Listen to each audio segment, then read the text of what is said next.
Great. Okay, so we've discussed goals and some key areas to give consideration to before starting a migration project. Let's move on and talk about some of the minimum expectations from a cloud platform.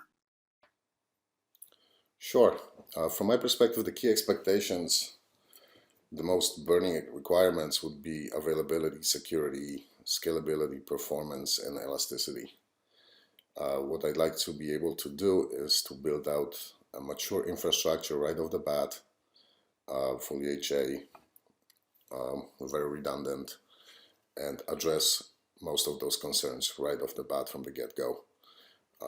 And AWS has excellent documentation that if you follow it closely and if you adopt best practices, it'll guide the user towards a very mature HA infrastructure and architecture.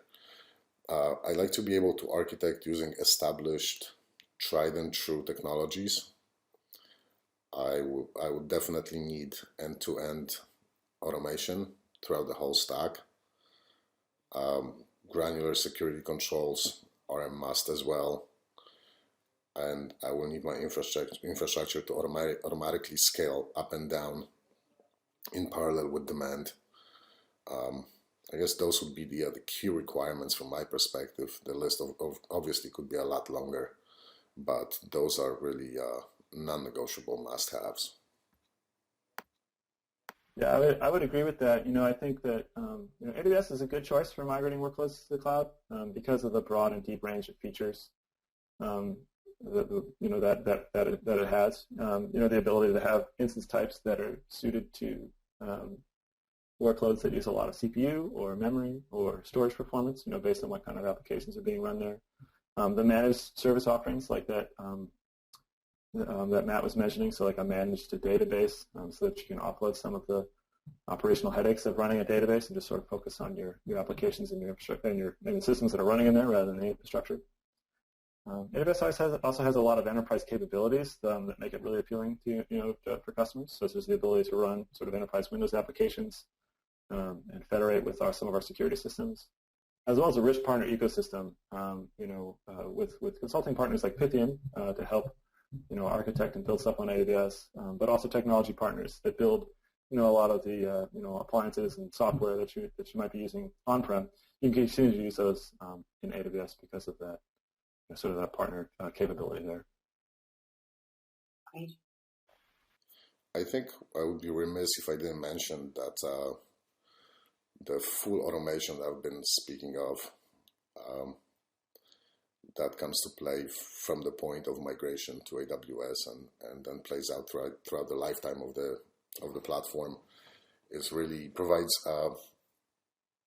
several freebies. One of the most important ones, I think, that people maybe don't immediately realize is that if you can build out your infrastructure using automation, then you can use the same automation to build out a DR platform and get a fully proper HA setup in a different region. So that is something that normally would cost a ton of money to maintain. And with AWS, you basically get it for free. You can stand up your production platform in US East, and then you can stand up a DR site in US West or elsewhere. And then you can either load balance the two, or you can keep one as a standby for failover in case of critical failure somewhere along the way.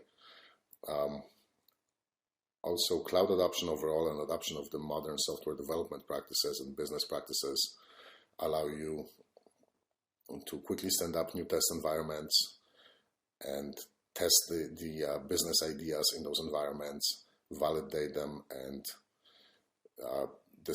make business decisions based on the results of those.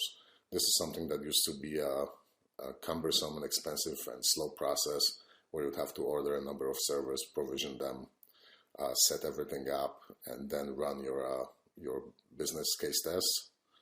Whereas here, it's you can do that in space of minutes, again using automation, and validate the ideas. And if they're valid, then adopt them. If not, just tear everything down and move on. Yeah, that's right. I mean, it's a huge thing when you realize that, AWS has enough capacity to help you out in the event of a situation where you need to spin up a complete copy of an infrastructure for, failover during a disaster, or to even just do a test on. You know what I mean? You can stand up on that infrastructure. That kind of thing is typically challenging in a data center without, significantly over provisioning that. Yeah, a lot of customers get a lot of benefit from being able to do that, and that's one of the benefits you get from doing that automation on infrastructure you run on top of AWS.